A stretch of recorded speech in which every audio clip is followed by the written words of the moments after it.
నేను ముఖ్యంగా ఇక్కడికి రావడానికి రీజన్ ఏంటంటే, ఈ సినిమా చూడటానికి కూడా రావటానికి రీజన్ ఒకటి ఉంది, ఒక కారణం. అదేంటంటే, పూర్వ ఆశ్రమంలో నేను లెక్చరర్గా పనిచేశా. విద్య అంటే ఏంటి, ఎడ్యుకేషన్ అంటే ఏంటి, ఎందుకు మనం చదువుకోవాలి, ఎలా చదువుకోవాలి అని తెలుసుకున్నాను. తెలుసుకున్న తర్వాత అధ్యాపకుడు అయిన తర్వాత, అది విద్యార్థి దశలో ఉన్నప్పుడు తెలుసుకుని అధ్యాపకుడు అయిన తర్వాత విద్య ఎలా చెప్పాలి, ఎలా చెప్తే పిల్లలు అనే భావంతో కొంతకాలం అధ్యాపకుడిగా పనిచేశాను. దాని తర్వాత భగవంతుడి ఆశీస్సుల వల్ల, ఆయన నిర్ణయం వల్ల నేను ఈ సినిమా ఇండస్ట్రీకి వచ్చి సినిమా నటుడయ్యాను, అందున హాస్య నటుడయ్యాను. ఈ పాయింట్ ఎందుకు చెప్తున్నానంటే, యూనివర్సిటీ అనే పేరు, అసలు యూనివర్సిటీ అంటే ఏంటి? యూనివర్స్ అంటే విశ్వం. విశ్వం అంటే అన్ని గోళాలతోటి, అన్ని ఖగోళ శాస్త్రానికి సంబంధించినటువంటి ఈ మొత్తం ఒక భూమి అనేటువంటి గ్రహమే కాకుండా విశ్వాంతరాళాల్లో ఉన్నటువంటి గ్రహాలన్నిటికీ సంబంధించినటువంటి జ్ఞానాన్ని నేర్పేటువంటిది ఆలయం, విద్యాలయం. అదే విశ్వవిద్యాలయం, అదే యూనివర్సిటీ.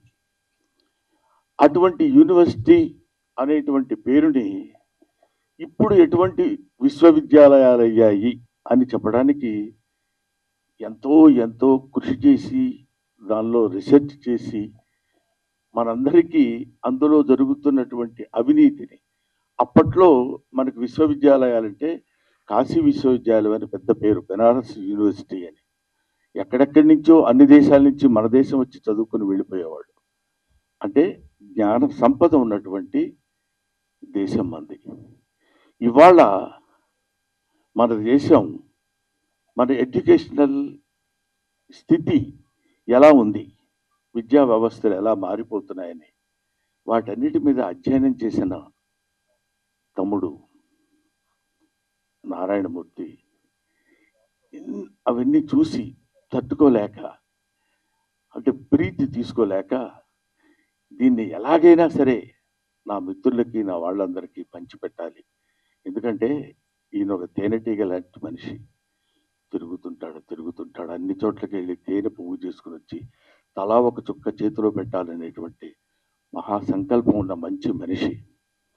ఎందుకంటే మీకు అందమైన హీరో ఎవరైనా అడిగితే, నాకు అందమైన హీరో ఎవరు అని చెప్పమంటే నేను నారాయణమూర్తి పేరు చెప్తాను. అందం అంటే ఇక్కడ glamour, 6 feet height, curling hair, బ్రహ్మాండమైన ఇది, ఆ తర్వాత మంచి డ్రెస్సింగ్, అలాంటి అందం కాదు. మదర్ తెరిసాని, మీకు అందమైన వ్యక్తి ఎవరమ్మా, ఎవరు మీకు అందంగా కనిపిస్తారని అడిగితే, ఎవరి మనసుల్లో సేవాభావం ఉంటుందో, ఎవరి కళ్ళలో దయాగుణం ఉంటుందో ఆ వ్యక్తి, ఆ జీవి అందమైంది అని చెప్పింది. నాకు తెలిసిన నారాయణమూర్తి 40 సంవత్సరాలుగా, నాకు తెలిసి 40 సంవత్సరాలు, ఆయన అంతకుముందు ఎన్ని సంవత్సరాల నుంచి ఉన్నారో నాకు తెలియదు.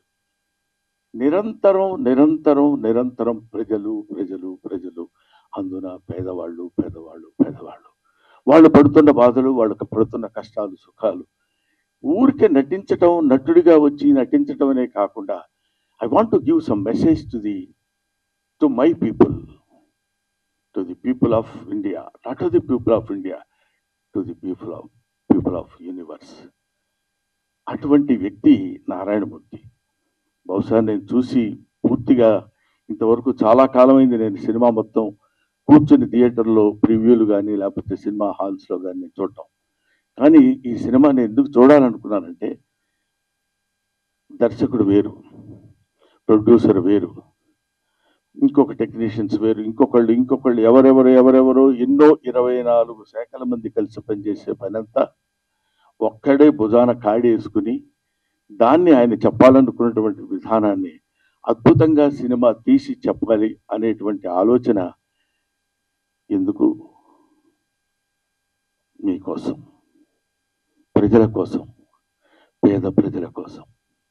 ఈ సినిమా చూస్తున్నంతసేపు నాకు అనిపించింది, ఇందులో ఒక అద్భుతమైన ఎమోషన్స్ ఉన్నాయి. తండ్రి కూతురు, తండ్రి కొడుకు, ఆ తండ్రి చదివించి ఆ తండ్రి చేసినటువంటి త్యాగం, ఆ తండ్రి కోసం కొడుకు చేసినటువంటి త్యాగం, ఇలాంటి ఎమోషన్స్, ఆల్ ఎమోషన్స్ ఒక చోటికి తీసుకొచ్చి ఎంత దారుణంగా హ్యూమన్ ఎమోషన్స్తో ఆడుకుంటుంది వాళ్ళ ఈ సొసైటీ అని, అవినీతి బంధుప్రీతి చీకటి బజారు అలుముకున్న ఈ దేశం ఎటు దిగజారు అన్నాడు శ్రీశ్రీ 50 ఏళ్ల క్రితం అనుకుంటా. కాబట్టి వాళ్ళన్న మాట కాదని, దాన్ని ఇవాళ వరకు ఎక్కడ ఏ రకమైన సమస్య ఉన్నా ఈయన ఒక అద్భుతమైనటువంటి రీతిలో దాన్ని మామూలు మనుషులకు కూడా అందుబాటులో ఉండాలి అని కష్టపడి సినిమా తీసి మీకోసం, తన కోసం కాదు, తన ఈ చొక్కా ఈ ప్యాంటు అదే తన జీవితం మీకు అంకితం అంతే. అది చివరి శ్వాస వరకు ఇంకా కష్టపడుతూనే ఉండాలని భగవంతుడిని నేను కోరుకుంటూ, చూడండి ఎంత త్యాగం చేసి ఎన్ని అంటే ఎవడే మరి ఇప్పుడు ఇట్లాంటి సినిమాలండి మేము ఏం చూస్తాం సార్, మీరు ఏదో చెప్తారు. ఎట్లాంటి సినిమాలు? ఇదేమి నిజానికి దూరంగా ఉన్న సినిమా కాదు, ఇల్యూజన్లో ఉన్న సినిమా కాదు, ఊహించుకున్న ఒక అందమైన అద్భుతమైనటువంటి సుందరాంగి సినిమా కాదు. హాయిగా తలారా స్నానం చేసి వచ్చి ఒక నేత చీర కట్టుకున్న స్త్రీలా ఉన్న సినిమా ఇది, ఒక అందమైన స్త్రీలా ఉన్న సినిమా. అందులో నిజాలుంటాయి, వెతుక్కోండి. అందులో బూతులుండవు, జీవితపు లోతులుంటాయి. చూడండి, వెతుక్కోండి, బావిలో బకెట్ వేసి తోడుకోండి. ఒక్కొక్కడు పడుతున్న బాధ చూడు. కొన్ని డైలాగ్స్ అందులో చెప్తున్నప్పుడు నేను వింటే, ఒరే పెద్ద వాళ్ళకి కావాల్స్తే నాది కిడ్నీ కాదురా, ఇంకా చాలా ఉన్నాయి, అవన్నీ అమ్మొచ్చు. పెద్దోళ్ళకి కావాలనుకోరా, బోళ్ళంత డబ్బు పెట్టుకుంటారు. ఏమిటా మాటలు! ఎంత అద్భుతంగా ఇలాంటి సినిమాలు తీస్తున్న వాళ్ళని, ఇలాంటి సినిమాల కోసం పరితపిస్తున్న వాళ్ళని, సినిమా కోసం తీసి, art is for the sake of people, not art is for the sake of our selfs. మన కోసం కాదు, డబ్బు కోసం కాదు.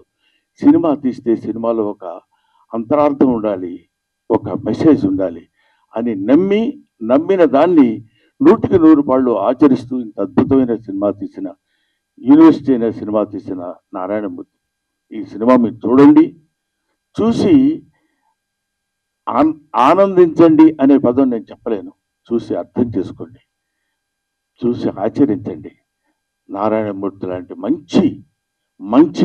మంచితనం, మానవత్వం పరిమళించిన నారాయణమూర్తిని ఆశీర్వదించండి. మీ ఆశీస్సులతోటి ఇంకా అద్భుతమైన సినిమాలు, ఇంకా ఎన్నో సమస్యల్ని బయటికి లాగి ఈ సినిమా చూస్తుండగానే ఇంకో సినిమా, ఇంకో ప్రాబ్లం, ఇంకో సమస్యలు 1 కాదు 2 కాదు. వివేకానందుడు అంటాడు, man is nothing but the combination of flesh and blood, is the combination of problems. సమస్యలన్నిటి ఒక చోట పోతపోస్తుంది మనిషి. కాబట్టి he will solve some of his problems in his lifetime and he will leave the problems to his successors. They will take the problems, they will solve the problems and they will go away. But problem is unending chain.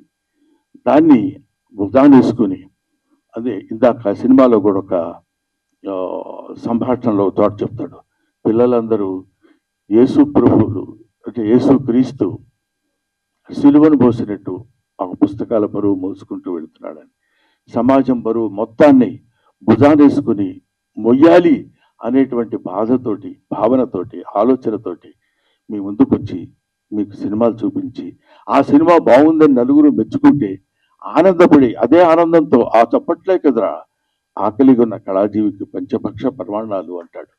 కాబట్టి అటువంటి ఆకలితో ఉన్నటువంటి నారాయణమూర్తి యొక్క జిజ్ఞాసని మీరందరూ మంచి ఊతాన్నిచ్చి మంచి ఫలితాన్నిచ్చి మంచి ఆదరణ చూపిస్తే ఇంకా ఇంకా ఇంకా ఎన్నో మంచి సినిమాలు తీస్తాడని, ఇలాంటి యూనివర్సిటీ లాంటి సినిమాలే కాదు, ఎక్కడ ఎక్కడ ఎక్కడెక్కడ కన్ను రవిగానలతో కవిగాంచునయ్యాడని అంటాడు.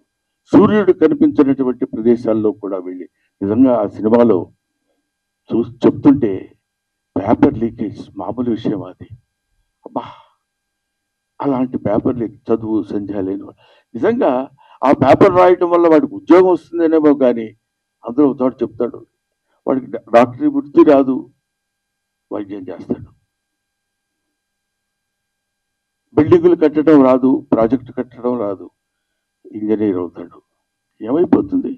వేర్ ఇట్ కంట్రీ గోస్, ఈ దేశం ఏమైపోతుంది అనే తపన చాలా మందికి ఉంటుంది. ఏముందిలే, మనం ఏం చేయగలిగింది ఏముంది, అది చేయాలనుకుంటే ఎవరో ఆ టైం కూర్చొని చేస్తాడు, లేకపోతే లేదండి. ప్రతి వాళ్ళు చేతులు కట్టుకొని ఉంటారు. నా వంతు సాయం నేను చెయ్యాలి అని తన వంతు సాయం చేస్తున్నటువంటి వ్యక్తి నారాయణమూర్తి. అందుకనే ఇలాంటి నారాయణమూర్తి లాంటి వ్యక్తులు, వీళ్ళు వ్యక్తులు కాదు, వీళ్ళొక శక్తులు. వాళ్ళు నిరంతరం పోరాడేటువంటి వీళ్ళు ఎలాంటి వాళ్ళంటే, మా గోదావరి భాషలో చెప్పాలంటే పులస చేపలు అంటే వాళ్ళు. పులస చేపకి చాలా వాల్యూ ఉంటుంది, విపరీతమైన ఖర్చు, అంత రేటు ఉంటుంది. ఎందుకు ఉంటుందంటే ఒకసారి ఒళ్ళంతా గగ్గు పొడిచి, పాపం అయ్యో అమ్మాయి చచ్చిపోయింది, అయ్యో వాడిని అలా చంపేశారే, అయ్యో వీడిని ఇలా అని వీళ్ళ అకృత్య విన్యాసాలకి బలైపోయినటువంటి బస్సులు ఎంతోమంది మహానుభావులు, పిల్లలు, పసివాళ్ళు ఉన్నారే. వాళ్ళ కోసమైనా మీరు ఈ సినిమా చూడండి. మీరు ఒక్క ఆలోచన, అబ్బా నిజమే కదా, మనం కూడా ఇలా ఉండకూడదు. చూడండి, తండ్రి రాని వీడు మాస్టారు సారీ చెప్తారు, మీరు సారీ కాదు, మీరు సారీ చెప్పి వెళ్ళిపోతే కుదరదండి అని ఆయన చేత డైలాగ్ చూపిస్తారు ఒక తండ్రి చేత. ఫంటాస్టిక్. ఏమైనా ఇటువంటి అద్భుతమైనటువంటి సినిమాలు ఇంకా ఇంకా ఎన్నో భవిష్యత్తులో నారాయణమూర్తి గారు తీసి ఆయన మీ ఆశీస్సులు పొంది చిరస్థాయిగా ఉండిపోవాలని మనస్ఫూర్తిగా నేను కోరుకుంటూ, దిస్ కంట్రీ మస్ట్ బి రీఎడ్యుకేటెడ్. ఈ దేశాన్ని మళ్ళీ బడిలో వేయాలి. Thank you very much.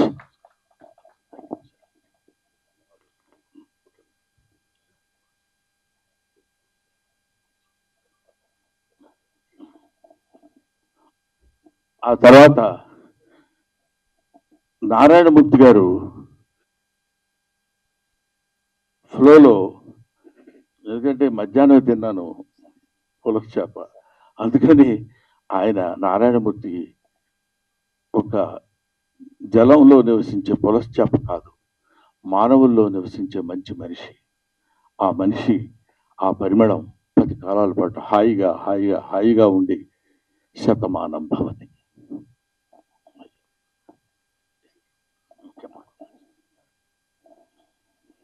మీ ఆశీర్వాదానికి వందనాలు సార్.